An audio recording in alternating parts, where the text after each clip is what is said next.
ಅವಾಗ ಅವರು ಒಂದು ಪತ್ರ ಬರೀತಾರೆ ರಾಜ್ಕುಮಾರ್, ಕನ್ನಡಕ್ಕಾಗಿ ನಾನು ಪ್ರಾಣ ಕೊಡಲು ಸಿದ್ಧ ಅಂತ ಒಂದು ಬರೆದ್ಬಿಡ್ತಾರೆ. ರಾಮಕೃಷ್ಣ ಹೆಗಡೆ ಅವರ ಸರ್ಕಾರ ಬಂತು, ಜನತಾ ಪಕ್ಷ ಸರ್ಕಾರ. ಅದರ ಮೊದಲ ಅಧ್ಯಕ್ಷರ ಸಿದ್ದರಾಮಯ್ಯನವರು, ಈಗಿನ ಮುಖ್ಯಮಂತ್ರಿ ಅದರಲ್ಲ, ಅದರ ಮೊದಲ ಅಧ್ಯಕ್ಷರ ಸಿದ್ದರಾಮಯ್ಯ ಸರ್. ಇದು ಈಗ ನಮ್ದು ರಾಣಿ ಚೆನ್ನಮ್ಮ ವ್ರತ ಏನೈತಲ್ಲ, ಇದು ಇಡೀ ಭಾರತದಾಗ ಎಲ್ಲರಿಗೂ ಗೊತ್ತೈತೆ ಸರ್. ಈಗ ರಾಜ್ಯೋತ್ಸವ ಆಗೋದು ಇಲ್ಲಿ ಚೆನ್ನಮ್ಮನ ಮೂರ್ತಿ ಯಾವಾಗ ಇಟ್ಟರೆ ಸರ್? ಬೆಳಗಾವಿ ಚೆನ್ನಮ್ಮ ಸರ್ಕಲ್ ಮುಂದೆ ಇರಲೇ ಇಲ್ಲ. ಅದು ಮುಂದೆ ಬಿಕೋ ಒಂದು ಕಾಡಿನ ಟೈಪ್ ಇತ್ತದ. ಸಂಜೆ ಮುಂದೆ 7 ನಂತರ ಅಲ್ಲಿ ಹೋಗಿದ್ದಿಲ್ಲ ಅಂತ. ಎಲ್ಲಿ 86 ಶರದ್ ಪವಾರ್ ಬಂದ ಚೆನ್ನಮ್ಮ ಸರ್ಕಲಿಗೆ ಬಂದು ಸೀಮಾ ಲಡಾಯಿ ಅಂತ ಮಾಡಿದ್ರು, ಗಡಿ ಚಳವಳಿ ಮಾಡಿದ್ರು. ಮಹಾರಾಷ್ಟ್ರದಿಂದ ಎಲ್ಲ ಲೀಡರ್ಗಳು ಬಂದರು, ಚಂಗನ್ ಭುಜಾಲ ಬಂದ, ಎಲ್ಲ ಬಂದರು. ಅವಾಗ ದೊಡ್ಡ ಪ್ರಮಾಣದಾಗ ಗಲಾಟೆ ಆಯಿತು. ಗಲಾಟೆ ಆಗಿ ಹಿಂಸಾಚಾರ ಆಗಿ ಗೋಲಿಬಾರ ಆಗಿ 9 ಮಂದಿ ಸತ್ತರು. ಅಂಥ ಟೈಮ್ದೊಳಗೆ ನೀವು ಕೇಳಿದ್ರಿ ರಾಜ್ಯೋತ್ಸವ ಹೆಂಗೆ ಅಕ್ಕಿತ್ತು ಅಂತ. 81 ನಾ ಬೆಳಗಾವಿಗೆ ಬಂದಾಗ ರಾಜ್ಯೋತ್ಸವ ಮಾಡೋದು ಅಂದ್ರೆ ದೊಡ್ಡದೊಂದು ಸವಾಲು ಕನ್ನಡಿಗರಿಗೆ. ಒಮ್ಮೊಮ್ಮೆ ಸಿದ್ದನಗೌಡ ಪಾಟೀಲ್ರಿಗೆ ಹೇಳ್ತಿದ್ರು, ಪೊಲೀಸರಿಗೆ ಹೇಳ್ತಿದ್ರಂತ, ಮಂದಿ ಸ್ವಲ್ಪ ಹೆಚ್ಚು ಬರಬೇಕಾಗಿದ್ರಪ್ಪ, ನಿಮ್ಮೆಲ್ಲ ಯೂನಿಫಾರ್ಮ್ ಮನೆಯಾಗಿ ಇಟ್ಟು ಸಾದಾ ಡ್ರೆಸ್ ಹಾಕೊಂಡು ನಮ್ಮ ಹುಡುಗ ಬರ್ರಿ ಅಂತ ಹೇಳಿದ್ರು. ಅಂಥ ಕಠೋರ ಪ್ರಸಂಗ ಮಾಡ್ರಿ. ಈಗ ಜತ್ ಅಕ್ಕಲ್ಕೋಟ್ನ ಜತ್ತಕ್ಕೆ ಹೋಗಿದ್ವಿ ಮೊನ್ನೆ. ಜತ್ದಾಗ 44 ಹಳ್ಳಿ, ಅಚ್ಚ ಕನ್ನಡ ಹಳ್ಳಿ. ಅಕ್ಕಲ್ಕೋಟ್ ಸಂಪೂರ್ಣ ತಾಲೂಕು ನಮ್ಮದೇ. 60 ವರ್ಷ ಇತಿಹಾಸದಾಗ ಜತ್ ತಾಲೂಕಿನಾಗ ಕನ್ನಡ ಸಮಾವೇಶ ಯಾರು ಮಾಡಿರಲಿಲ್ಲ. ನಾವು ಮಾಡಿದ್ವಿ ಮೊನ್ನೆ. ಮುಂಬೈದಾಗ ಒಂದು ಕಾಂಗ್ರೆಸ್ ಕಾರ್ಯಕಾರಿಣಿ ಸಭೆ ಆಕೈತಿ. ಇಂದಿರಾ ಗಾಂಧಿ ಪ್ರಧಾನಮಂತ್ರಿ ಅವರು ಏನು ಮಾಡಿದ್ರು ಮಹಾರಾಷ್ಟ್ರದವರು, ಇದಕ್ಕೆ ಚಲೋ ಕಾವ್ ಅಂತೇಳಿ ಅಲ್ಲಿ ಹಿರಿಯ ಸ್ವಾತಂತ್ರ್ಯ ಯೋಧ ಸೇನಾಪತಿ ಬಾಪಟ್ಟಣ್ಣ ಅವ್ರನ್ನ ಉಪವಾಸ ಕೊಡಿಸ್ತಾರೆ. ಅವರನ್ನ ಉಪವಾಸ ಸರ್. ಈಗ ನೀವು 40 ವರ್ಷ ಆಯ್ತು ಸರ್ ಕನ್ನಡ ಪರ ಆಗಲಿ ಸಮಾಜಮುಖಿ ಕೆಲಸ ಮಾಡಿ ಸರ್. ಕೊರೋನಾ ಟೈಮ್ನಾಗ ನೀವು 3 ದಿನಗಳ ಕಾಲ ಅನ್ನದಾನ ಮಾಡಿ ಹೇಳಿದ್ರು. ಇಲ್ಲ ಆ ಕಿಲ್ಲಾ ಕಿರಿದಂಡಿಗೆ ಒಂದು 70 ಗುಂಟ್ಲು ಅದಾವು, 72 ತಾಸು ಅವರು ಬರೀ ನೀರಿನ ಮ್ಯಾಗ ಅದಾವು. ಕಲ್ಪನಾ ಅವ್ರದ್ದು ವರದಿ ಮಾಡಿದ್ರಲ್ಲ ಸರ್, ಅದಕ್ಕೆ ಅಂತಿಮ ಸಿಕ್ತು ಸರ್ ಅಂದ್ರೆ ಅವ್ರು? ಇಲ್ಲ, ಅದು ನೋಡ್ರಿ 79 ಮೇ 12ಕ್ಕೆ ಆಕಿ ತೀರ್ಕೊಂಡ. ಸಂಕೇಶ್ವರದಾಗ ಒಂದು ನಾಟಕ ಆಡಕ್ಕೆ ಹೋಯ್ತು, ಗಂಡು ಗುರಿ ರಾಮ ಅಂತ ಬಸವರಾಜ್ ಗುರಿಗೆ. ಅಲ್ಲಿ ಆಕಿ ಅಷ್ಟು ಅವ್ರಿಗೆ ಜಗಳ ಆಗ ಸ್ಟೇಜ್ ಮ್ಯಾಗ ಹಾಲು ಕುಡಿಯೋ ರಾಮ ಅನ್ನೋ ಡೈಲಾಗ್ ಆಕಿ ಹುಲ್ಲು ತಿನ್ನೋ ರಾಮ ಅಂದ್ಬಿಡ್ತಾರೆ. ನಮ್ಮ ಪಾಡ್ಕಾಸ್ಟ್ನ ಪ್ರಾಯೋಜಕರು ದಿವಾ ಸರ್ವಿಸಸ್ ಬೆಳಗಾವಿ.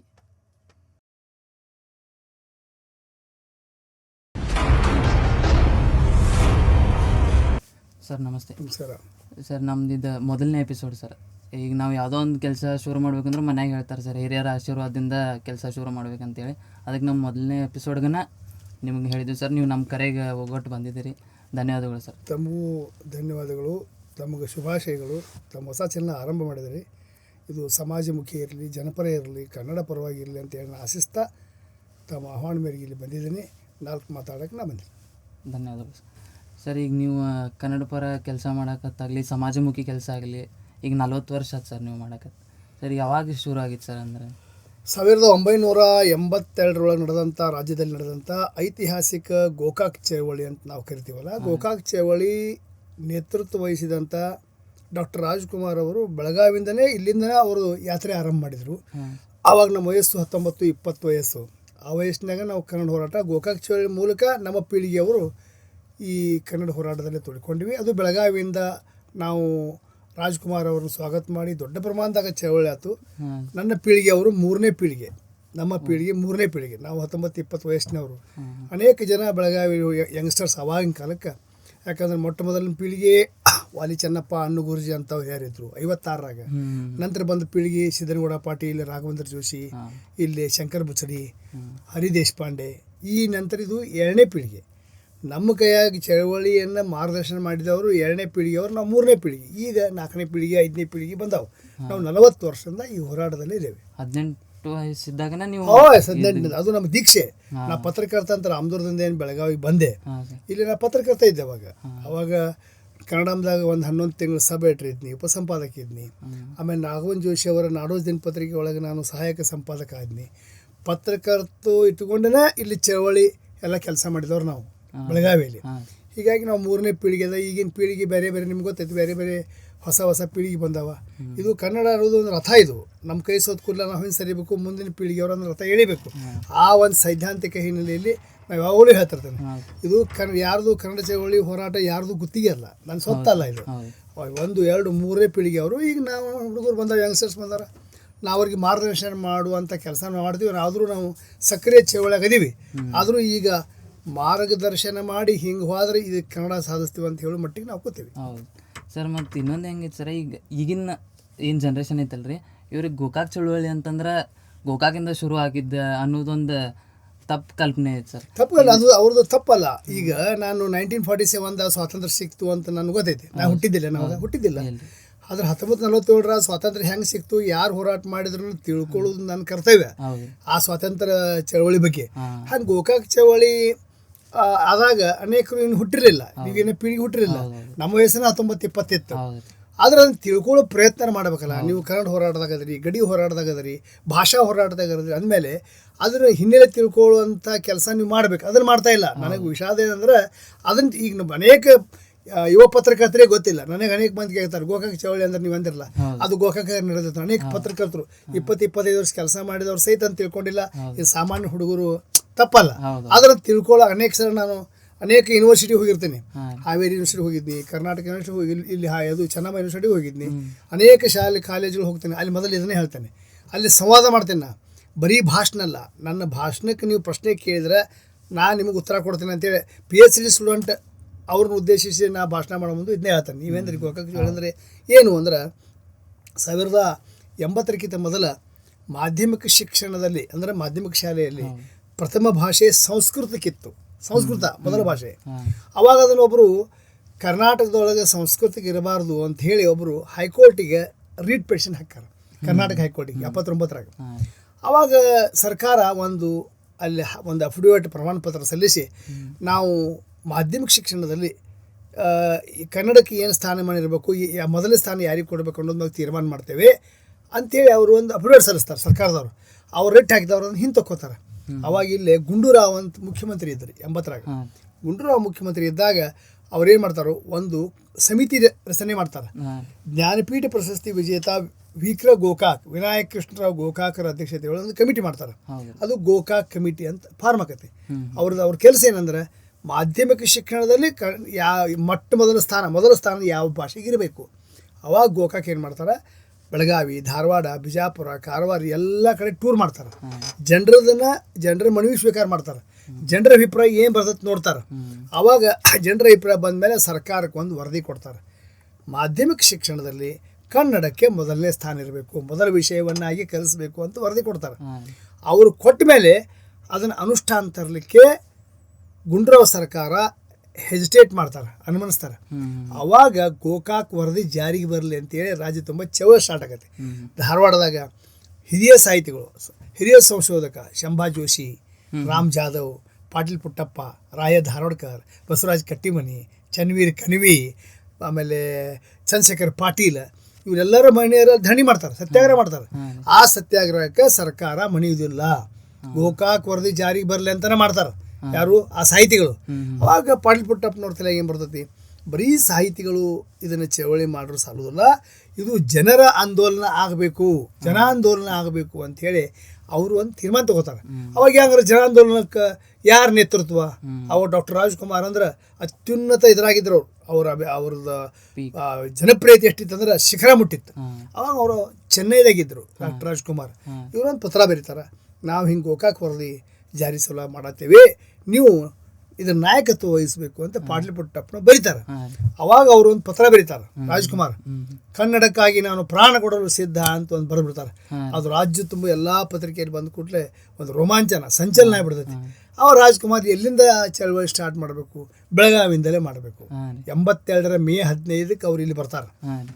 ಇದೇ ಬೆಳಗಾವಿ ಗಾಂಧಿನಗರದ ಅವಾಗ ಸಿಂಗಲ್ ರೋಡ್ ಇತ್ತು, ಗಾಂಧಿನಗರ ಬ್ರಿಡ್ಜ್ ಸಿಂಗಲ್ ರೋಡು. ಅವಾಗ ನಾನು, ಚಿದಾನಂದ ಮೂರ್ತಿ, ರಾಘವಂತ ಜೋಶಿ, 3 ಮಂದಿ ಅವ್ರನ್ನ ಸ್ವಾಗತಕ್ಕೆ ನಿಂತಿದ್ವು ಎಲ್ಲಿ ಗಾಂಧಿನಗರ ಬ್ರಿಡ್ಜ್ ಮೇಲೆ. ಅವ್ರ ಅಂಬಾಸಿಡರ್ ಕಾರ್ ಬಂದು ಹಿಡಿತು, ರಾಜ್ಕುಮಾರ್ ಇಳಿದ್ರು.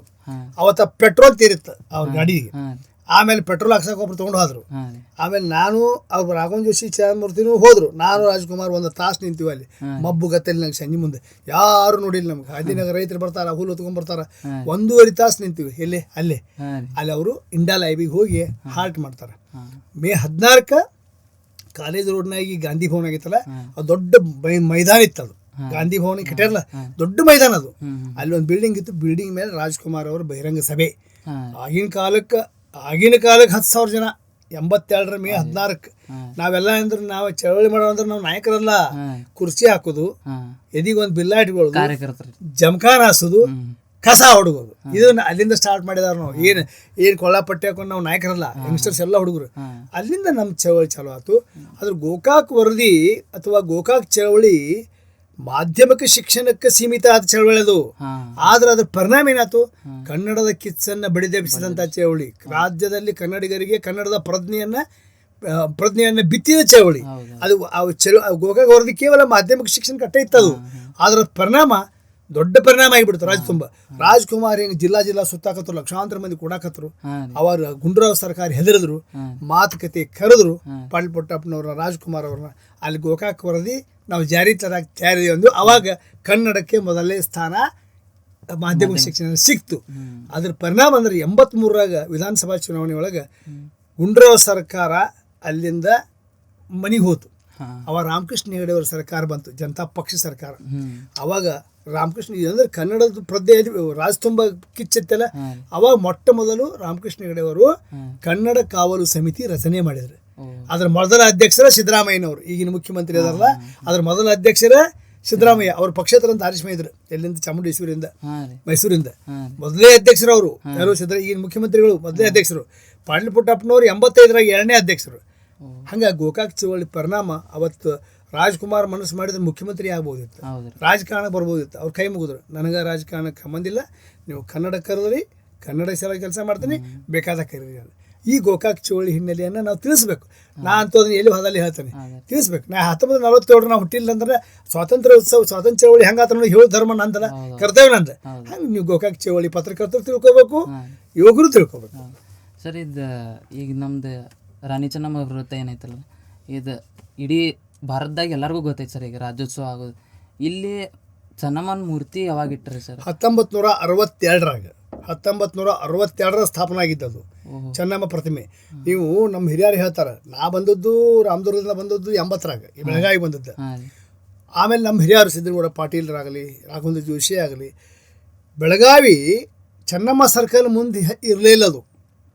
ಮುಂದೆ ಬಿಕೋ ಒಂದು ಕಾಡಿನ ಟೈಪ್ ಇತ್ತದ. ಈಗ ನಾವು JNMC ನೋಡ್ತೀವಲ್ಲ, ಅಲ್ಲೊಂದು JNMC ಇತ್ತು, ಸಿವಿಲ್ ಹಾಸ್ಪಿಟಲ್ ಹಳೆ ಕಟ್ಟಡ ಇತ್ತು, ಅಲ್ಲಿ ಜನ ಹೋಗಿದ್ದಿಲ್ಲ.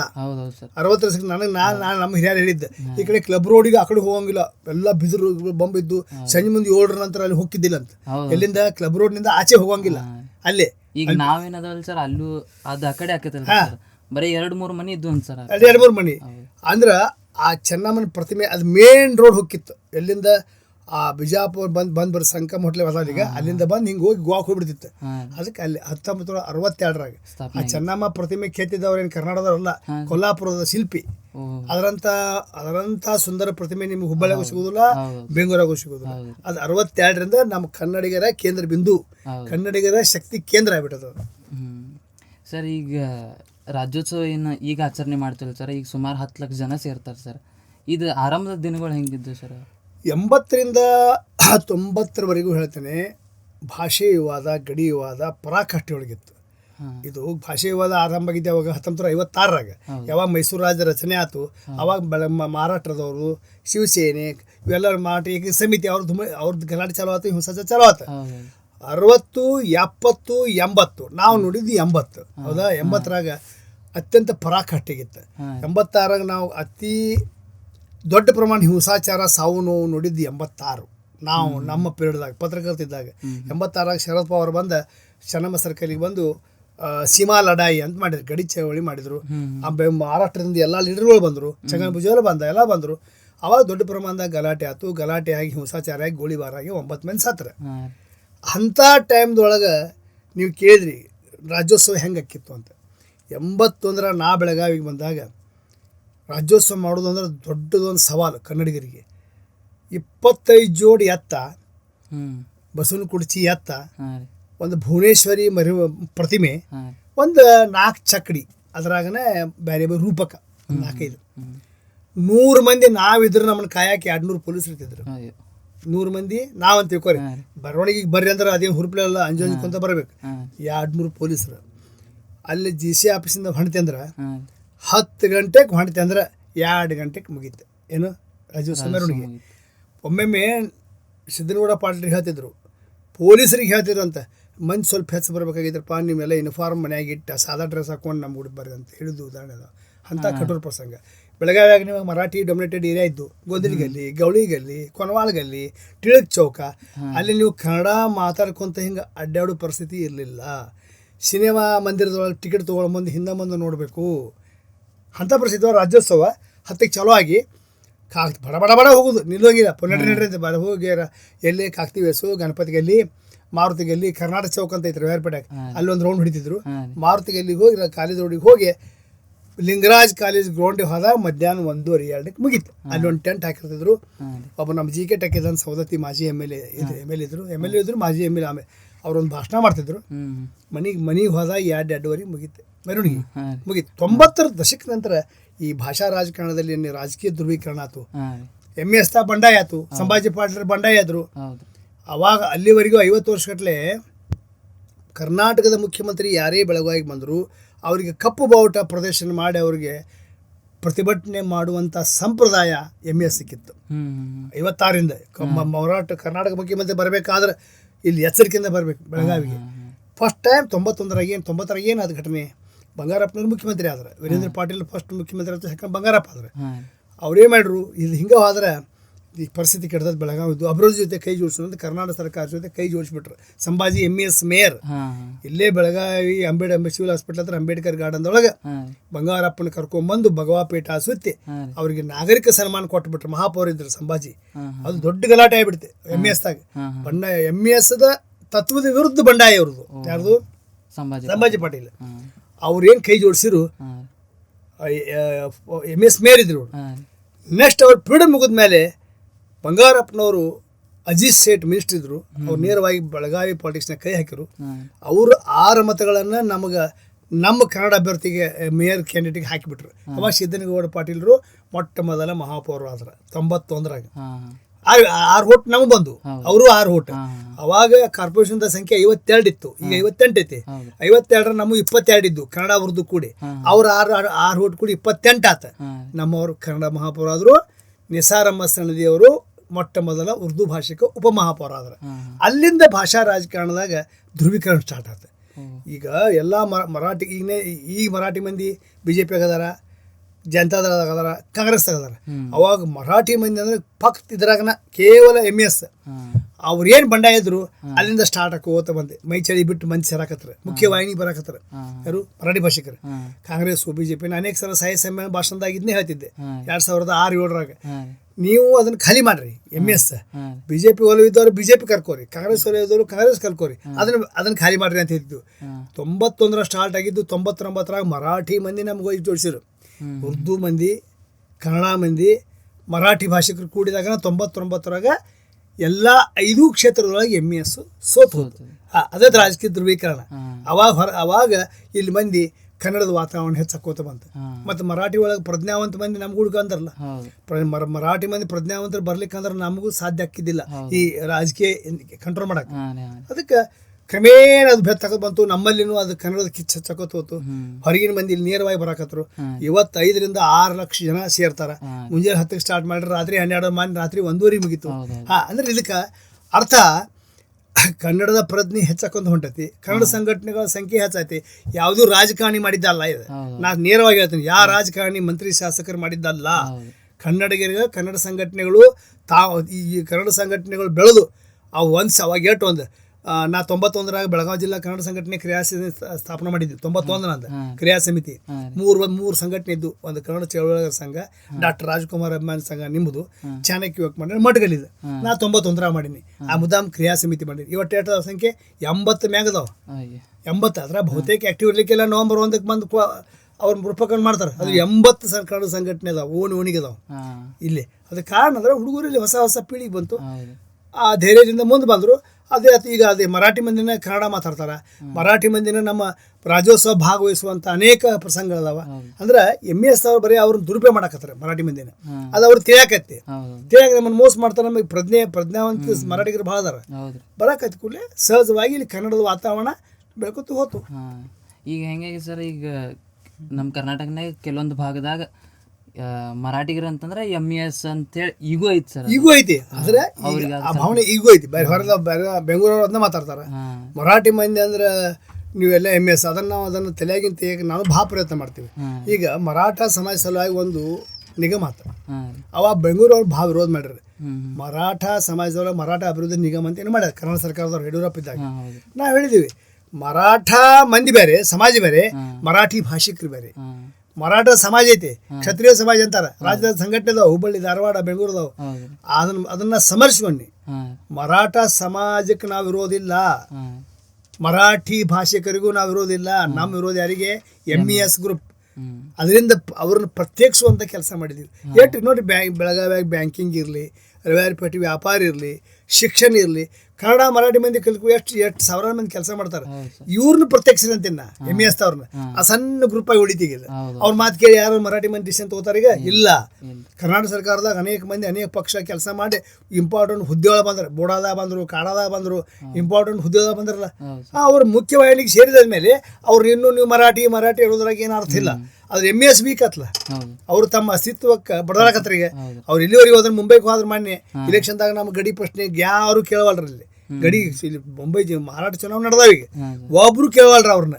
ಅಲ್ಲಿ ಪ್ರಣಾಳಿಕೆಗೂ ಹಾಕಂತ ಗಂಟು ಬಿದ್ರೆ ನಾ ಹೇಳಿದೆ ಅವ್ರದ್ದು ಅವ್ರ ರಗಡೆ ಐತಿ, ನಿಮ್ಮನ್ನ ಏನು ಹಾಕ್ತಾರಂತ. ಮುಂಬೈಯಿಂದ ಹೊಳೆ ಬಂದ್ರು ಅವ್ರು. ಹಂಗೆ ಕ್ರಮೇಣ ಬದಲಾವಣೆಗಳು ಭಾಳ ಆಗ್ತೈತಿ. ಇದು ಭಾಳ ಸುಳಿ ಮಾತಲ್ಲ ಅವ್ರದ್ದು.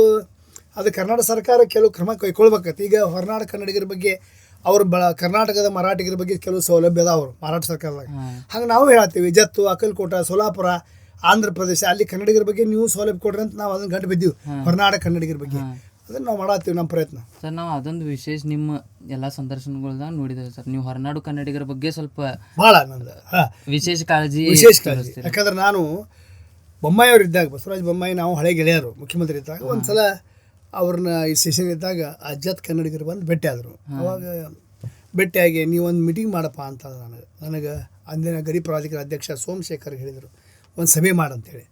2022 ಜನವರಿ 25ಕ್ಕೆ ಒಂದು ಮೀಟಿಂಗ್ ಮಾಡಿದ್ವಿ ಬೆಂಗಳೂರಾಗ. 6 ರಾಜ್ಯದ ಹೊರನಾಡು ಕನ್ನಡಿಗರದು, ಆಂಧ್ರ, ತೆಲಂಗಾಣ, ತಮಿಳುನಾಡು, ಕೇರಳ, ಮಹಾರಾಷ್ಟ್ರ, ಗೋವೆ ಅಷ್ಟ್ರದ್ದು ಒಂದು ಪ್ರಾತಿನಿಧಿಕ ಸಭೆ ಮಾಡಿದ್ವಿ. ಅಲ್ಲಿ ಸಮಸ್ಯೆ ತೊಗೊಂಡು ಒಂದು ವರದಿ ಕೊಟ್ಟಿವಿ ಬೊಮ್ಮಾಯಿಗೆ. ಆ ಬೊಮ್ಮಾಯಿಗೆ ಸರ್ಕಾರ ಹೋತು, ಈಗ ಧರ್ಮಂಧರ ವರದಿ ಐತೆ ಅಲ್ಲಿ. ಯಾಕೆ ಹೇಳ್ತೀನಿ ಅಂದ್ರೆ, ನಮ್ಮದು ಗಡಿಗಿಂತ ಹೊರನಾಡು ಕನ್ನಡಿಗರ ಬಗ್ಗೆ ಹೆಚ್ಚು ಕಾಳಜಿ ಯಾಕೆ ಇರಬೇಕು ಅಂದ್ರೆ, ಅವರು ರಾಜ್ಯ ಪುನರ್ನಿರ್ಮಾಣ ಕಾಲಕ್ಕೆ ಹೊರಗೆ ಉಳಿದ್ಬಿಟ್ಟಾರ. ಈಗ ನನಗೆ ಸತತವಾಗಿ ಎಲ್ಲರೂ ಟಚ್ನಾಗ ಅದಾರ. ತೆಲಂಗಾಣದಾಗ ಅದ್ವಾನಿ, ಆಲೂರ, ರಾಯದುರ್ಗ ಅಲ್ಲಿ ಮಂದಿ ಟಚ್ನಾಗ ಅದಾರ. ತಮಿಳ್ನಾಡಾಗ ಟಚ್ ಅದಾರ. ಮನೆ ಕಾಸರಗೋಡಿಗೆ ಹೋಗಿದ್ನಿ, ಕಾಸರಗೋಡು ಟಚ್ ಅದಾರ. ಮಹಾರಾಷ್ಟ್ರದವರು ಕರ್ನಾಟಕದಲ್ಲಿ ಮರಾಠಿ ಮಾಧ್ಯಮ ಕಲ್ತವ್ರಿಗೆ ಅಲ್ಲಿ ಸೀಟ್ ಕೊಡ್ತಾರೆ. ಹೈಯರ್ ಎಜುಕೇಷನ್ದಾಗ ಉದ್ಯೋಗದಾಗ ಅಲ್ಲಿ ರಿಸರ್ವೇಷನ್ ಮಾಡ್ತಾರೆ. ಹಂಗೆ ನೀವು ಮಾಡ್ರಿ. ಈಗ ಅಕ್ಕಲಕೋಟ್ ನಾ ಜತ್ತಕ್ಕೆ ಹೋಗಿದ್ವಿ ಮೊನ್ನೆ. ಜತ್ದಾಗ 44 ಹಳ್ಳಿ, ಅಚ್ಚ ಕನ್ನಡ ಹಳ್ಳಿ. ಅಕ್ಕಲಕೋಟ್ ಸಂಪೂರ್ಣ ತಾಲೂಕು ನಮ್ಮದೇ. 60 ವರ್ಷ ಇತಿಹಾಸದಾಗ ಜತ್ ತಾಲೂಕಿನಾಗ ಕನ್ನಡ ಸಮಾವೇಶ ಯಾರು ಮಾಡಿರಲಿಲ್ಲ. ನಾವು ಮಾಡಿದ್ವಿ ಮೊನ್ನೆ. ಸುವರ್ಣ ಕರ್ನಾಟಕ ಸಂಭ್ರಮ. ನಾ ಗಡಿ ಅಭಿವೃದ್ಧಿ ಪ್ರಾಧಿಕಾರದ ಸದಸ್ಯ ಇದನಿಗೆ. ಕನ್ನಡ 106 ಧ್ವಜ ಹಚ್ಚಿ ಅಲ್ಲಿ MLA ಅಲ್ಲಿ ಕನ್ನಡಿಗರ ಸಂಖ್ಯೆಯನ್ನ ಪರಿಗಣಿಸಿ ನಮಗೆ ಸಪೋರ್ಟ್ ಮಾಡಿದ್ರು. ವಿಕ್ರಮ್ ದಾದ ಸಾವಂತ್ ಅಂತೆ ಜತ್ ಅವರು. ಅಲ್ಲಿ ವಾತಾವರಣ ಕೇಟ್ ಆಗಿಬಿಡ್ತು. ಅದಕ್ಕೆ ಅವರು ಸೌಲಭ್ಯ ಕೊಡ್ರಿ. ಯಾರಿಗೆ ಈಗ ನಾವು ಚೀಫ್ ಸೆಕ್ರೆಟರಿ ಶಾಲಿನಿ ಪತ್ರ ಬರ್ತೀವಿ, ಮುಖ್ಯಮಂತ್ರಿ ಪತ್ರ ಬರ್ತೀವಿ, ಅದೇನೂ ಆಗಿಲ್ಲ. ಇದನ್ನ ನಾವು ಪ್ರಯತ್ನ ಬಿಡೋದಿಲ್ಲ. ಯಾರೇ ಮುಖ್ಯಮಂತ್ರಿ ಇದ್ರು ಅಲ್ಲಿ ಕನ್ನಡ ಮಾಧ್ಯಮ ಕಲ್ತವ್ರಿಗೆ ಕರ್ನಾಟಕದೊಳಗೆ ಹಾಸ್ಟೆಲ್ ಸೌಲಭ್ಯ ಕೊಡ್ರಿ, ಎಜುಕೇಶನ್ದಾಗ ಕೊಡ್ರಿ, ಉದ್ಯೋಗ ಕೊಡ್ರಿ. ನಮ್ಮದು ಇವತ್ತು ಸತತ ಸಂಪ್ರದಾಯ ಅದನ್ನ. ಯಾಕಂದ್ರೆ ಈ ಸಮಸ್ಯೆ ಬೆಳಗಾವಿ ಸಮಸ್ಯೆಗಿಂತ ನನಗೆ ಹೆಚ್ಚು ಸಮಸ್ಯೆ ಆ ಸಮಸ್ಯೆ. ಎಲ್ಲಿವರೆಗೆ ಅಲ್ಲಿ ಅದನ್ನ ಗಮನ ಕೊಡೋದಿಲ್ಲ. ಅಲ್ಲಿ ಮಂದಿ ನಮ್ಮನ್ನು ಹೊರಗೆ ಬಿಟ್ಟಾರು. ಕರ್ನಾಟಕದವ್ರು ನಮ್ಮನ್ನು ಕೇರ್ ಮಾಡೋದಿಲ್ಲ. ನಾವು ಅಲ್ಲೇ ಉಳಿದ್ವಿ. ಅದು ಮಹಾಜನ್ ವರದಿ ಜಾರಿ ಆಗೋದು ಭಾಳ ಕಷ್ಟ, ನಂಗೆ ಗೊತ್ತಾಗ್ತೈತಿ. ಮಹಾಜನ್ ವರದಿ ಜಾರಿ ಬರಲಿ ಅಂತೀವಿ. ಅದು ಬರೀ ಕರ್ನಾಟಕ ಮಹಾರಾಷ್ಟ್ರ ಅಷ್ಟೇ ಇಲ್ಲ, ಕರ್ನಾಟಕ, ಮಹಾರಾಷ್ಟ್ರ, ಕೇರಳ 3 ಕೂಡ ಐತೆ. ಅದು ಕಾಸರಗೋಡಿಗೂ ಹೋಗಿದ್ನಿ, ಜೂನ್ದಾಗ ಹೋಗಿದ್ದೆ. ಅದಕ್ಕೆ ಅವ್ರಿಗೆ ರಿಸರ್ವೇಷನ್ ಕೊಡಿಸಿರ ಅವ್ರಿಗೆ ಒಂದು ನೆಮ್ಮದಿ. ನಾವು ಕನ್ನಡ ಮಾಧ್ಯಮ ಹೋದ್ರೆ ನಮ್ಮ ಕರ್ನಾಟಕದೊಳಗೆ ನಮಗೇನಾದರೂ ಸೌಲಭ್ಯ ಸಿಗ್ತಾವಂತ ಆ ದಿಶೆಯೊಳಗೆ ನಮ್ಮ ಪ್ರಯತ್ನ ನಡೆದೈತಿ. ಈಗ ಇದು ಮಹಾಜನ್ ವರದಿ, ಈಗ ನಾವು ಯಾವ ಹೋರಾಟಗಳನ್ನಾಗೂ ಮಹಾಜನ್ ವರದಿ ಜಾರಿಗೆ ಬರ್ಬೇಕಂತ ಹೇಳ್ತಾರೆ ಸರ್. ಇದ್ರ ಬಗ್ಗೆನೂ ಜಾಸ್ತಿ ಮಂದಿಗೆ ಅರಿವು ಇಲ್ಲ ಸರ್. ಅದೇ ಇದು ಒಂದು ನಮಗೆ ಗೋಕಾಕ್ ಚಳವಳಿ ಟೈಪ್ ಇದು ಮಹಾಜನ್ ವರದಿ. ಫಸ್ಟ್ ಮೈಸೂರು ರಾಜ್ಯ ರಚನೆ ಆಗಿದ್ದೆ ಅವಾಗ 1956ರಾಗ. ಅದಕ್ಕೆ ಮೊದಲು ಕರ್ನಾಟಕ ಏಕೀಕರಣ ಚಳವಳಿ ಆರಂಭ ಆಗಿದ್ದು 1920-24 ಅವಾಗ ಚಾಲು ಆಗೈತಿ. ಕರ್ನಾಟಕ ಒಂದು ಗೂಡಬೇಕು, ಹೌದಾ? ಕರ್ನಾಟಕ 4 ಪ್ರಾಂತ ಹರಿದೋಗಿತ್ತು. ಒಂದು ಕೊಡಗು, ಮದ್ರಾಸ್ ಪ್ರಾಂತ್ಯನಾಗಿತ್ತು, ಮಂಗಳೂರು ಕೊಡಗು. ಹ್ಞೂ ಆಮೇಲೆ ಈಗ ಗುಲ್ಬರ್ಗ, ಬಳ್ಳಾರಿ, ಕೊಪ್ಪಳ, ರಾಯಚೂರು, ಈಗಿನ ಯಾದಗಿರಿ, ಈಗಿನ ವಿಜಯನಗರ, ಅವೆಲ್ಲ ಈಗಿನ 7 ಜಿಲ್ಲೆ, ಅವಾಗಿನ 4 ಜಿಲ್ಲೆ. ಹೈದರಾಬಾದ್ ಕರ್ನಾಟಕದಾಗಿದ್ದು, ಹೈದರಾಬಾದ್ ನಿಜಾಮರು ಅಂತಿದ್ರು, ಅಲ್ಲಿ ಹೋಗಿತ್ತು. ನಮ್ಮ ಉತ್ತರ ಕರ್ನಾಟಕದ ಕಿತ್ತೂರು ಕರ್ನಾಟಕ ಅಂತ ಕರಿತೀವಲ್ಲ, ಈ 7 ಜಿಲ್ಲೆ ಅದಾವೆ. ಈಗ 7 ಅದಾವೆ, ಅವಾಗ 4 ಜಿಲ್ಲೆ: ಧಾರವಾಡ, ಕಾರವಾರ, ಬೆಳಗಾವಿ, ಬಿಜಾಪುರ. ಈಗ ಮತ್ತೆ ಅಡಿಷನಲ್ ಗದಗ ಆಗೈತಿ, ಹಾವೇರಿ ಆಗೈತಿ, ಬಾಗಲಕೋಟೆ ಆಗೈತಿ. ಇವು ಮುಂಬೈ ಪ್ರಾಂತ ಆಗಿದ್ದು. ಮೈಸೂರು ಸಂಸ್ಥಾನದಾಗ ಮೈಸೂರು, ಬೆಂಗಳೂರು, ಹಾಸನ, ತುಮಕೂರು ಅವೆಲ್ಲ ಮೈಸೂರು ಇದ್ದು. ಚದುರಿ ಹೋಗಿದ್ದ ಕನ್ನಡ ಪ್ರದೇಶಗಳನ್ನ ಒಂದುಗೂಡಿಸ್ಬೇಕು ಅನ್ನೋದೊಂದು ಪರಿಕಲ್ಪನೆ ಚಾಲೂ ಆಗಿದ್ದಾನೆ 1906ರಾಗ. ಆ್ಯಕ್ಚುಲಿ 6ರಾಗ ಆಲೂರು ವೆಂಕಟರಾಯರು ಧಾರವಾಡದಾಗ ಹಿರಿಯ ಸಾಹಿತಿಗಳು, ಪತ್ರಕರ್ತರು, ಅವರು ತಮ್ಮ ವಾಗ್ಭೂಷಣ ಪತ್ರಿಕೆಗಳು ಬರೀತಾರೆ 1906ರಾಗ. ಚದುರಿ ಹೋದ ಕನ್ನಡಿಗರು ಒಂದಾಗಬೇಕು, ಕರ್ನಾಟಕ ಏಕೀಕರಣ ಒಂದು ಪರಿಕಲ್ಪನೆ ಬಿತ್ತವರು ಅವರು. ಆಮೇಲೆ ಅದು ಹಾಗೆ ಚರ್ಚೆಗಳು ಎಲ್ಲ ಆಗಿ 1924ರಾಗ ಬೆಳಗಾವಿ ಒಳಗೆ ಡಿಸೆಂಬರ್ದಾಗ ಕಾಂಗ್ರೆಸ್ ಅಧಿವೇಶನ ಆಯ್ತು. ಈಗ ಶತಮಾನೋತ್ಸವ ಮಾಡ್ತಾರೆ ನೋಡ್ರಿ, ಮಾಡ್ತಾರೆ. ಮೊನ್ನೆ ಚಾಲು ಆಗಿದೆ ಕಮಿಟಿ, ಎಚ್ ಕೆ ಪಾಟೀಲ್ ಮೈದ್ರು, ಎಲ್ಲ ಮೈದ್ರು. Obama, Barack Obama ಕರೆಸ್ತಾರೆ. ಅವಾಗ ಬೆಳಗಾವಿ ಒಳಗೆ ಮಹಾತ್ಮ ಗಾಂಧೀಜಿಯವರು ಅಧ್ಯಕ್ಷತೆ ವಹಿಸಿದ ಮೊದಲ ಅಧಿವೇಶನ ಇದು, ಕಾಂಗ್ರೆಸ್ ಅಧಿವೇಶನ ಬೆಳಗಾವಿಯಾಗ. ಇಲ್ಲೇ ತಿಳ್ಕೊಂಡು ನಡೆದದ. ಅಲ್ಲೇ ಕರ್ನಾಟಕದ ಜನ ವಿಶೇಷವಾಗಿ ಒಂದು ಸ್ವಾಗತ ಗೀತೆ ಯಾವ ಭಾಷೆದಾಗ ಹಾಡ್ತಾರೆ? ಗಂಗೂಬಾಯಿ ಹಾನ್ಗಲ್, ಉದಯವಾಗಲಿ ನಮ್ಮ ಚೆಲುವು ಕನ್ನಡ ನಾಡು, ಹುಯಿಲುಗಳು ನಾರಾಯಣರ ಬರೆದದ್ದು. ಹೌದಾ? ಅದು ಕರ್ನಾಟಕ ಏಕೀಕರಣ ಮತ್ತು ಸ್ವಾತಂತ್ರ್ಯ ಚಳವಳಿ ಕೂಡೇ ಮುಂದುವರೆದವು, ಎರಡೂ ಒಂದಕ್ಕೊಂದು. ಕರ್ನಾಟಕ ಏಕೀಕರಣ ಪರಿಷತ್ ಸ್ಥಾಪನಾ ಆಯ್ತು. ಎಲ್ಲ ಕಡೆ ಕರ್ನಾಟಕ ಏಕೀಕರಣದ್ದು ಸಮಾವೇಶ ಎಲ್ಲ ನಡ್ಕೋದು. ಅದ್ರ ಬಳಿ ಸ್ವಾತಂತ್ರ್ಯ ಚಳವಳಿ ಇತ್ತು. ಅವಾಗ 1900 ಕಾಂಗ್ರೆಸ್ದವರು ಈ ಕರ್ನಾಟಕ ನಾಯಕರಿಗೆ ಒಂದು ಭರವಸೆ ಕೊಟ್ಟರು, ನಾವು ನಿಮಗೆ ಕರ್ನಾಟಕ ಏಕೀಕರಣ ಒಂದು ಮಾಡ್ತೀವಿ ಅಂತ. 1953 ಹುಬ್ಬಳ್ಳಿ ಒಳಗೆ ಒಂದು ದೊಡ್ಡ ಗಲಾಟೆ ಆಗ್ಬಿಡ್ತೈತಿ. ಕಾಂಗ್ರೆಸ್ ಅವರು 52ರ ಚುನಾವಣೆ ಆದವು. ಚುನಾವಣೆ ಆದಮೇಲೆ ಅವರು ಅದು ತಮ್ಮ ಮಾತಿಗೆ ಬದ್ಧ ಆಗೋದಿಲ್ಲ. ಕಾಂಗ್ರೆಸ್ ಒಂದು ಸಮಾವೇಶ ಇತ್ತು ಹುಬ್ಬಳ್ಳಿಯಾಗ. ಅವಾಗ ದೊಡ್ಡ ಪ್ರಮಾಣದಾಗ ಹಿಂಸಾಚಾರ ಯಾಕಂದ್ರೆ ಅಲ್ಲಿ ಅದ್ರಗುಂಚಿ ಶಂಕರ್ ಗೌಡ್ರು ಅಂತ ಹೇಳಿ 23 ದಿವಸ ಉಪವಾಸಕೊಂಡಿರ್ತಾರೆ ಅವರು. ಕರ್ನಾಟಕ ಏಕೀಕರಣ ಆಗಬೇಕು, ಕರ್ನಾಟಕ ಆಗಬೇಕು. ಅವಾಗ ಗಲಾಟೆ ಆಗಿ ನಿಜಲಿಂಗಪ್ಪನವರು ಕಾಂಗ್ರೆಸ್ ಅಧ್ಯಕ್ಷ ಇದ್ರು, ಅಖಿಲ ಭಾರತ. ಅವ್ರು ದಿಲ್ಲಿಗೆ ಹೋಗಿ ಕಾಂಗ್ರೆಸ್ದವರು ನಾವೇನು ಭರವಸೆ ಕೊಟ್ಟ ನಡೀಲಿಲ್ಲ ಅಂದ್ರೆ ಈ ಕರ್ನಾಟಕದಾಗ ಶಾಂತಿ ಉಳಿದಿಲ್ಲ ಅಂತಾರೆ. ಅವಾಗ ಫಜಲ್ ಅಲಿ ಆಯೋಗ ನೇಮಕ ಮಾಡ್ತಾರೆ, ನ್ಯಾಯಮೂರ್ತಿ ಫಜಲ್ ಅಲಿ ಆಯೋಗ. ರಾಜ್ಯಗಳ ಪುನರ್ವಿಂಗಡಣೆ ಸಲುವಾಗಿ, ಕರ್ನಾಟಕ ಅಲ್ಲ. ಅವರು 3 ವರ್ಷ ಅದರ ಅಭ್ಯಾಸ ಮಾಡಿ ಮಂದಿ ಅಭಿಪ್ರಾಯ ತಗೊಂಡು 56 ರಿಪೋರ್ಟ್ ಕೊಡ್ತಾರೆ. ಯಾರು? ಫಜಲ್ ಅಲಿ ಅವರು. ಅವಾಗ ಮೈಸೂರು ರಾಜ್ಯ ರಚನೆ ಆಕೈತಿ. 14 ರಾಜ್ಯ, 1 ಕೇಂದ್ರ ಶಾಸಿತ ಪ್ರದೇಶ ರಚನೆ ಆಕ್ಕವು. ಅವಾಗ ಬೆಳಗಾವಿ ಕರ್ನಾಟಕದಾಗ ಅವಿಭಾಜ್ಯ ಅಂಗ ಅಂತೇಳಿ ಆ ರಾಜ್ಯ ಪುನರ್ವಿಂಗಡಣೆ ಆಯೋಗ ವರದಿ ಕೊಡ್ತಾರೆ. ಅವಾಗ ಗಲಾಟೆ ಸ್ಟಾರ್ಟ್ ಆತಿ. ಇಲ್ಲಿ ಮಹಾರಾಷ್ಟ್ರದಾಗ ಬೆಳಗಾವಿ ಒಳಗೆ ದೊಡ್ಡ ಪ್ರಮಾಣದ ಹಿಂಸಾಚಾರ. ಬೆಳಗಾವಿ ನಮ್ಗೆ ಸಿಗಲಿಲ್ಲ ಅಂತೇಳಿ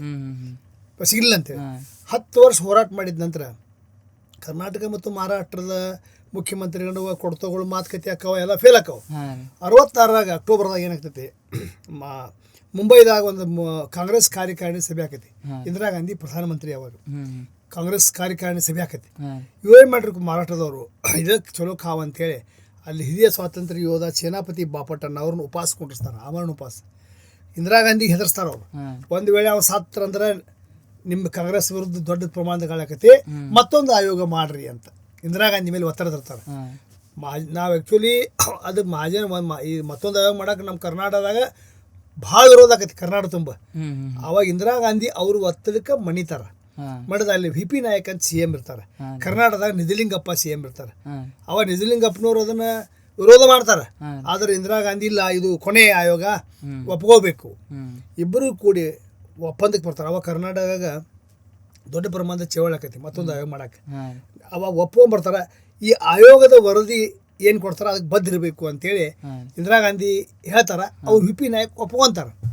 66 ಅಕ್ಟೋಬರ್ 9ಕ್ಕೆ ತೀರ್ಮಾನ ಆಕೈತಿ. 25ನೇ ತಾರೀಕಿಗೆ ಮೆಹರ್ ಚಂದ್ ಮಹಾಜನ್ ಅಂತೇಳಿ ಸುಪ್ರೀಂ ಕೋರ್ಟ್ನ ನಿವೃತ್ತ ನ್ಯಾಯಮೂರ್ತಿ ಅವ್ರ ನೇತೃತ್ವ ಒಂದು ಆಯೋಗ ರಚನೆ ಆಕೈತಿ. ಆಯೋಗ ರಚನೆ ಆಗಿ 1 ವರ್ಷದ ನಂತರ 67 ಸೆಪ್ಟೆಂಬರ್ದಾಗ ಅವರು ಮಹಾಜನ್ ಆಯೋಗ ವರದಿಯನ್ನು ಕೇಂದ್ರ ಸರ್ಕಾರಕ್ಕೆ ಸಲ್ಲಿಸ್ತಾರೆ. ಅದು ಮಹಾಜನರು ಹೇಳಿಬಿಟ್ರು, ಬೆಳಗಾವಿ ಕರ್ನಾಟಕದ ಅವಿಭಾಜ್ಯ ಅಂಗ ಅಂತ ಅವರು ಹೇಳಿದರು. ಫಜಲ್ ಅಲಿ ಕಮಿಷನ್ 56 ಹೇಳಿದ್ರು, 67 ಇವರು ವರದಿ ಕೊಟ್ಟರು. ಆ ವರದಿ ಕೇಂದ್ರ ಸರ್ಕಾರ ಸಲ್ಲಿಸ್ತಾರ. ಅದನ್ನು ಕೇಂದ್ರದವರು 70 ಅದನ್ನು ಪಾರ್ಲಿಮೆಂಟ್ ಮುಂದೆ ಮಂಡಿಸ್ತಾರೆ. It is tabled before the parliament. Discuss ಆಗಲಿಲ್ಲ, ಅದ್ರ ಬಗ್ಗೆ ಅಂತಿಮ ಆಗಲಿಲ್ಲ. ಅದು ಅಲ್ಲೇ ಐತಿ ಇನ್ನೂ ತನ. ಪಾರ್ಲಿಮೆಂಟ್ ಆಸ್ತಿ ಅದು. ಯಾವುದು ಮಹಾಜನ ಆಯೋಗ. ಮಹಾಜನ ಆಯೋಗ ವರದಿ ಬಂದ ಕೂಡಲೇ ಮತ್ತೆ ನಮ್ಮ ಮಾರಾಟದ ವಿರುದ್ಧ ಬಿದ್ರು. ಮೊದಲೇನ್ ಮಾಡಿದ್ರು, ಒಪ್ಪಿಗೆ ಐತಿ ನಮಗ, ಆಯೋಗ ಏನು ವರದಿ ಕೊಡ್ತೈತಿ ನಮ್ಗೆ ಒಪ್ಪಿಗೆ ಅಂದ್ರು. ಅವತ್ತು ವಿರುದ್ಧ ಬಿದ್ರು. ಮಹಾಜನ ಆಯೋಗ ವರದಿ ಅಲ್ಲಿಂದ ಪೆಂಡಿಂಗ್ ಐತಿ. ಕರ್ನಾಟಕ, ಮಹಾರಾಷ್ಟ್ರ, ಕೇರಳ 3 ರಾಜ್ಯಕ್ಕೆ ಸಂಬಂಧಿತ ಅದು.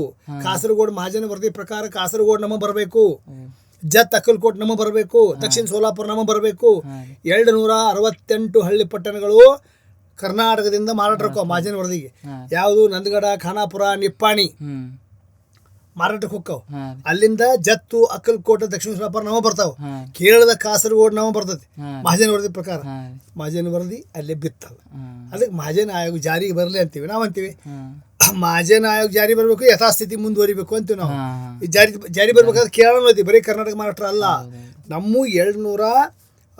268 ಹಳ್ಳಿ ಪಟ್ಟಣಗಳು ಮಾರಾಟಕ್ಕೆ ಹೋಗ್ತಾವ. ಅವ್ರು 248 ಹಳ್ಳಿ ಪಟ್ಟಣಗಳು ನಾವು ಬರ್ತಾವ. ಆ ಮಹಾಜನ ವರದಿ ಅಲ್ಲೇ ಕೂತ್ ಬಿಡ್ತೆ. ಇಂದಿರಾ ಗಾಂಧಿ ಅವರು ಮನಸ್ಸು ಮಾಡಿದ್ರೆ ಅವಾಗ ಅದನ್ನ ಜಾರಿ ಮಾಡಬಹುದಿತ್ತು. ಅದು ಅಲ್ಲಿಗೆ ಉಳಿತು.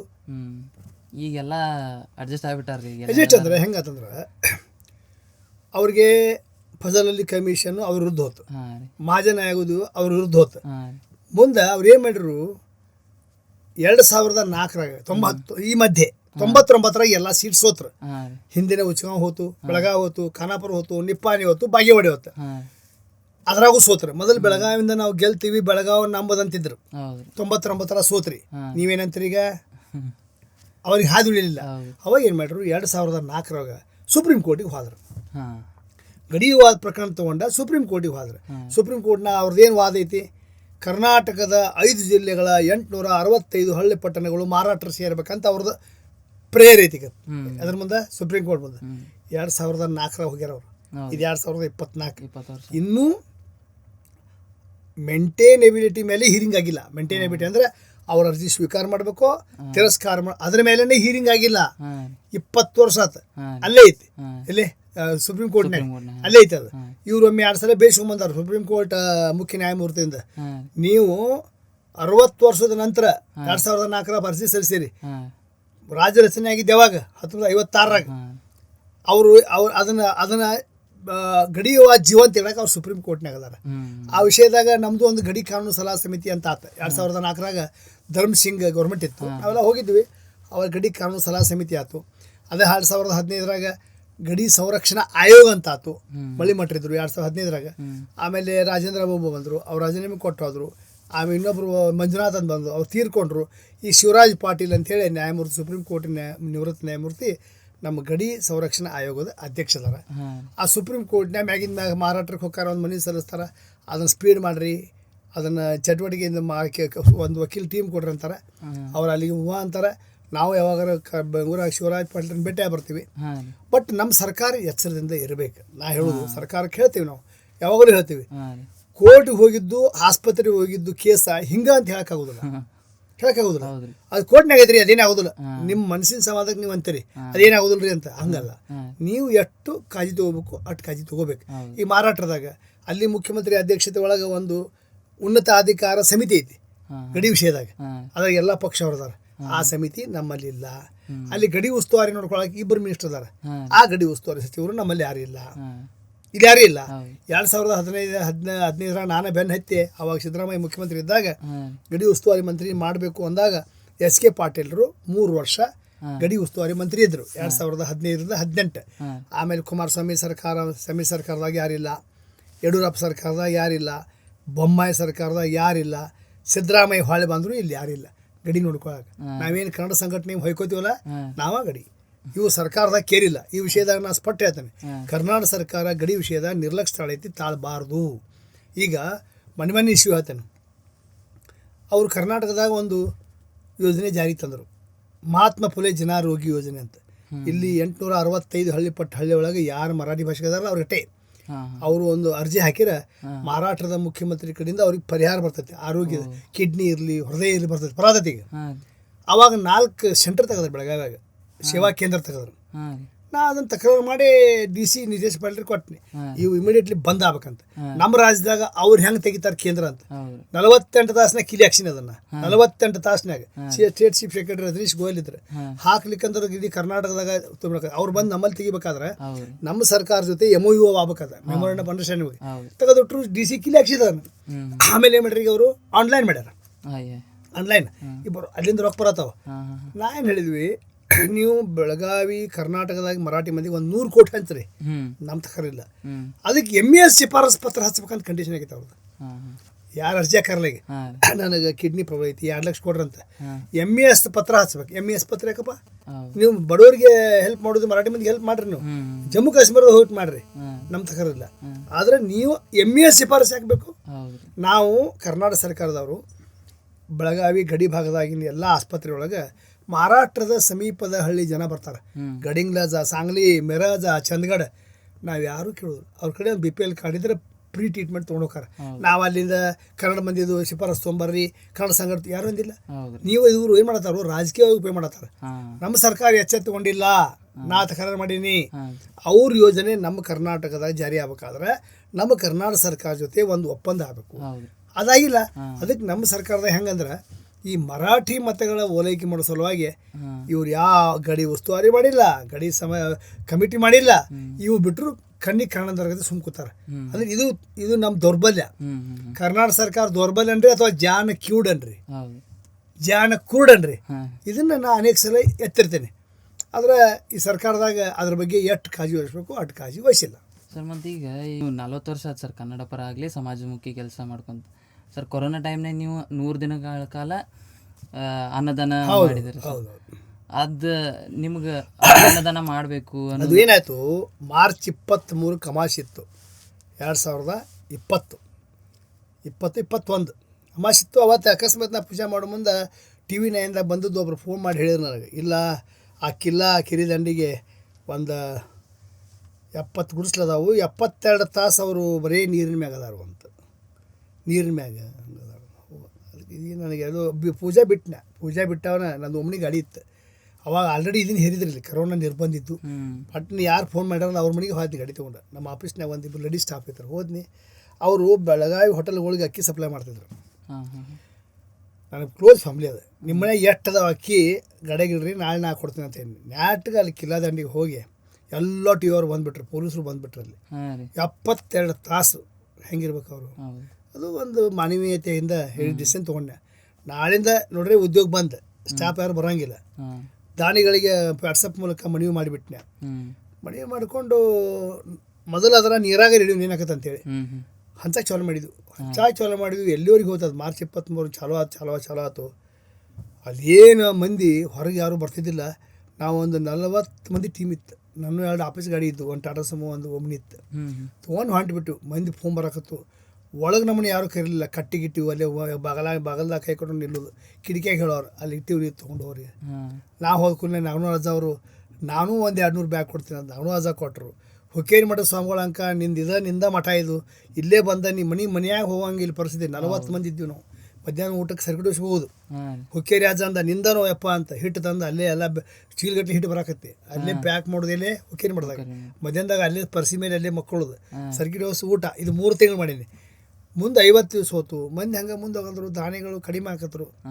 ಕೊನೆಗೆ ನಾ ಹೇಳಿದೆ, ನಮ್ಮ ಮ್ಯಾನೇಜರ್ಗೆ ಹೇಳಿದೆ, ಅಕೌಂಟ್ನಾಗ ಎಷ್ಟು ಐತಿ ಬರೋಕ್ಕ, ಒಂದು 4-5 ಲಕ್ಷ ಐತಿ, ATM ತೊಗೊಂಬಿಡು. ಅದು ಚಾಲೂ ಮಾಡಿಬಿಟ್ಟು ತೊಗೊಂಡು ನಮ್ಮ ಸಂಸ್ಥಾದಿಂದನೂ 5 ಲಕ್ಷ ಕೊಟ್ಟೆ. ಮಾಡಿ ಅದು ಜೂನ್ 3 ತಿಂಗಳಾಯ್ತು. March, April, May, June, July 1ಕ್ಕೆ ಮಾಡಿದ್ವಿ. ಅದು ಅವಕಾಶ ಅಂತ ತಿಳ್ಕೊಬೇಕು ನಾವು. ಯಾರಿಗಾರ ಉಪಕಾರ ಮಾಡಿದ್ವಿ ನಾ ಮಾಡಿವಂತ ನನ್ನ ಭಾವನೆ ಇವತ್ತಿಗೂ ಇಲ್ಲ. ಅದು ಅವಕಾಶ ದೇವ್ರು. ಎಲ್ಲೆಲ್ಲಿ ಮಠಾಧೀನ ನಿಡುಸೋಸಿ ಮಠಕ್ಕೆ ಹೋದೆವು, ಎಲ್ಲೆಲ್ಲಿ ಮಠಾಧೀಶರು ಕರೆಸಿದ್ರು, ರಾಮದುರ್ಗಕ್ಕೆ ಹೋದೆವು. ಎಲ್ಲಿ ಇಂಥಲ್ಲಿ ಬಿಟ್ಟಿವಂತಲ್ಲ. ಮಧ್ಯಮ ಕ್ಲಾಸ್ನವ್ರು, ಶಿಕ್ಷಕರು, ಪೊಲೀಸರು ಅವ್ರಿಗೆ ಹೆಂಗೆ ಅನ್ಸಿದ್ರು ರೀ. ಹಗಲಿ ಹೋಗಿ ರಾತ್ರಿ ಹೋಗಿ ಅಲ್ಲಿ ಬ್ಯಾಗ್ ಇಟ್ಟು ಬಂದೆವು. DDP ಆಫೀಸ್ನಾಗ 100 ಬ್ಯಾಗ್. ಅವ್ರು ಯಾರು ಹೋದ್ರು ಗೊತ್ತಿಲ್ಲ. ಪೊಲೀಸ್ ಹೆಡ್ ಕ್ವಾರ್ಟರ್ಗೆ ಬ್ಯಾಗ್. ರಾಮದುರ್ಗದಾಗ ರಾತ್ರಿ 9ಕ್ಕೆ. ಈಗ ಸಾಮಾನ್ಯ ವರ್ಗ ಕೇಳಿದ್ರು, ಆಹಾರ ಹಂಚಿದ್ವು, ಎಲ್ಲ ಹಂಚಿದ್ವು. ಮಧ್ಯಮ ವರ್ಗದವರು ಹೆಂಗೆ ಕೇಳ್ತಾರೋ, ದುಡುಕಿಲ್ಲ ಏನಿಲ್ಲ. ಅವ್ರಿಗೆ ಏನು ಮಾಡಿದ್ವು, ಒಂದು ಸೆಂಟ್ರ್ ಮಾಡಿದೆವು. ಸೆಂಟ್ರ್ ಮಾಡಿ ಒಬ್ರು ಯಾರು ಹೇಳ್ತಾರೆ 100 ಬ್ಯಾಗ್ ಇಡ್ರೆ, ಯಾರು ಹೋದಾರ ಗೊತ್ತಿಲ್ಲ, ಎಲ್ಲಿ ಫೋಟೋಗ್ರಾಫ್ ಇಲ್ಲ, ಒಂದು ಸೆಕ್ಷನ್ ಬಿಟ್ಟಿಲ್ಲ. 3 ತಿಂಗಳು ಅದು ಅದು ದೊಡ್ಡ ಅವಕಾಶ ಅನ್ರಿ, ಸಾಧನೆ ಅಂತ ನಾನು ಅನ್ನೋದಿಲ್ಲ, ಅದನ್ನು ಸಾಧನೆ ಅನ್ನೋದಿಲ್ಲ. ಅಂಥದ್ದು 3 ತಿಂಗಳು ಮಾಡಿದ್ವು. ಎಲ್ಲ ಇದೀಗ ದೇಶನ ಅಂಥ ವಾತಾವರಣದಾಗಿತ್ತು. ನಾವು ನನಗೆ ವಾರ್ನಿಂಗ್ ಬರಕತ್ತು, SP ಫೋನ್ ಮಾಡಿದ್ರು, ಆಫೀಸರ್ ಫೋನ್ ಮಾಡಿದ್ರು, ಹುಷಾರಿರ ಬಾಗೇವಾಡಿ ಒಳಗೆ, ಹಿರಿಯ ಬಾಗೇವಾಡಿ ಒಳಗೆ ಯಾರೂ ಎಂಟ್ರ್ ಆಗಿಲ್ಲ.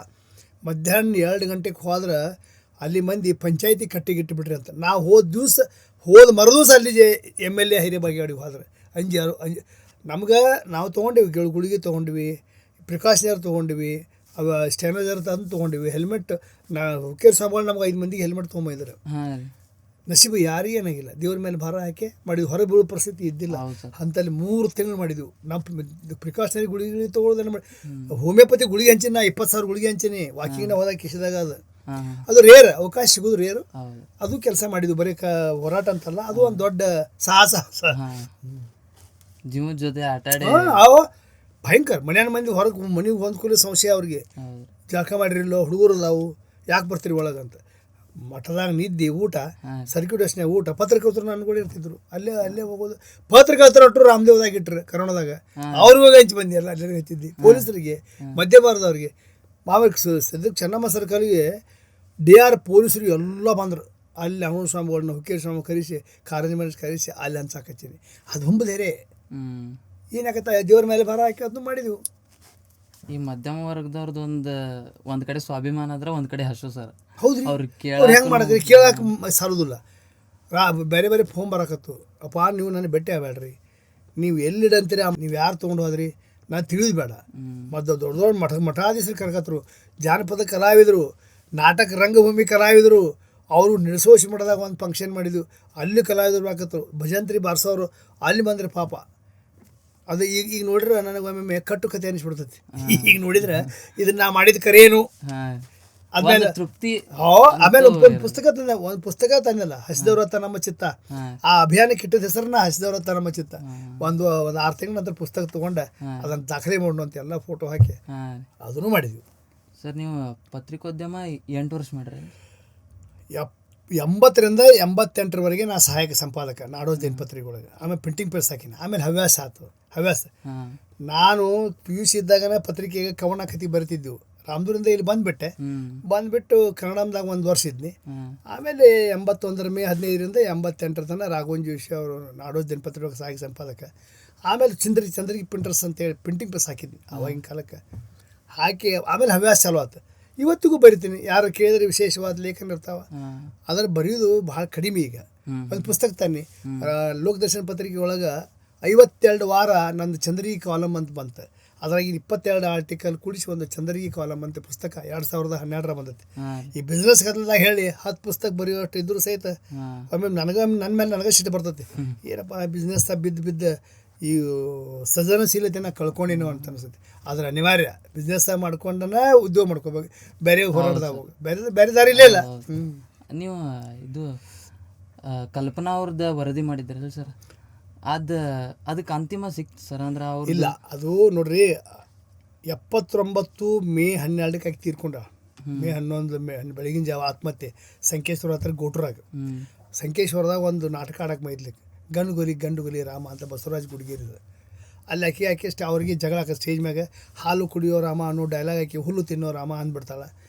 ಆಕಿನ ಕಪಾಳ ಹೊಡಿತಾನೆ, ಒದಿತಾನೆ, ಪರದೆ ಬೀಳ್ತೈತಿ. ಆಕೆ ಗೋಟ್ರ ಐಬಿಗೆ ಬಂದ ವಜ್ರದ ಪುಡಿ ಮಾಡಿ ಅದನ್ನು ನುಂಗಿ ಆತ್ಮಹತ್ಯೆ ಮಾಡ್ಕೊಂಡ್ಲು ಅಂತ ನಿಮಗೆ ಮೇಲ್ನೋಟಕ್ಕೆ ಕಾಣುವಂಥ ಒಂದು ಇತಿಹಾಸ. ಅವಾಗ ಮೇ 12 ಮುಂಜಾನೆ ನಾವು ಸಿವಿಲ್ ಹಾಸ್ಪಿಟ್ಲಾಗಿ ಇಲ್ಲೇ ಆಕಿದು ಶ್ರದ್ಧಾಂಜಲಿ ಸಭೆ ಮಾಡಿದ್ವಿ. ಪತ್ರಕರ್ತರು ಕೂಡ 6 ಮಂದಿ.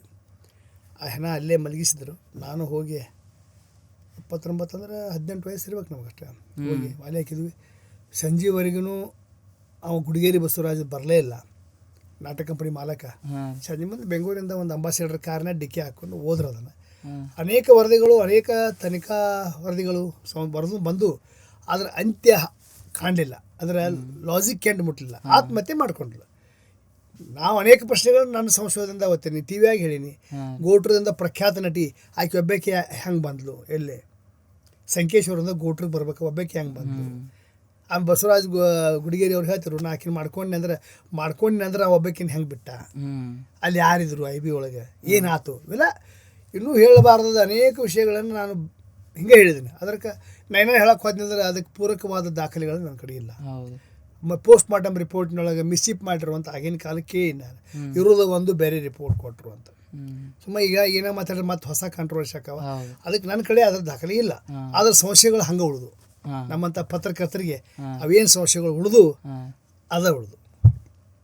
ಸರ್ ನಮ್ಮ ಈ ಕಾರ್ಯಕ್ರಮಕ್ಕೆ ಬಂದು ನೀವು ಇದೊಂದು ನಮ್ಮ ಮೊದಲೇ ಎಪಿಸೋಡ್ ಸರ್ ಇದು, ನಿಮ್ಗೆ ಹೆಂಗೆ ಅನ್ಸುತ್ತೆ ಸರ್ ಇದೊಂದು ಎಪಿಸೋಡ್ ಫಸ್ಟ್? ಇಲ್ಲ, ಇದು ಒಳ್ಳೆ ವಿಷಯ ಆಯ್ಸ್ಕೊಂಬಿಟ್ರಿ.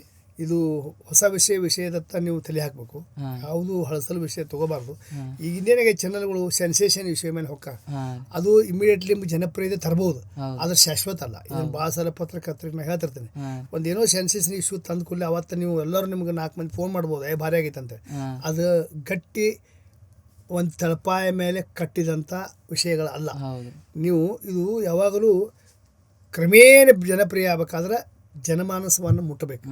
ಈಗ ಸೆನ್ಸೇಷನ್ ಓದು ಮಂದಿ 10% ಅದಾರ, 90% ಬೇರೆನೇ ನಿರೀಕ್ಷೆ ಮಾಡ್ತಿರ್ತಾರೆ. ಅದು ಬೇರೆ ನಿರೀಕ್ಷೆ ಮಾಡೋದು ಆ ಪಲ್ಸ್ ನೀವು ನೋಡ್ಕೋಬೇಕು. ಅದು ಕ್ರಮೇಣ ಬೆಳಿತೈತಿ, ಅವಾಗ ಆಗ್ತೈತಿ. ಸೆನ್ಸೇಷನ್ ಬೇಡ ಬೇಡ್ರಿ, ನಾ ಭಾಳ ಸಲ ಹೇಳ್ತಿರ್ತೀನಿ. ಸೆನ್ಸೇಷನ್ ಬೇಡ ಭಾಳ ಈಸಿ.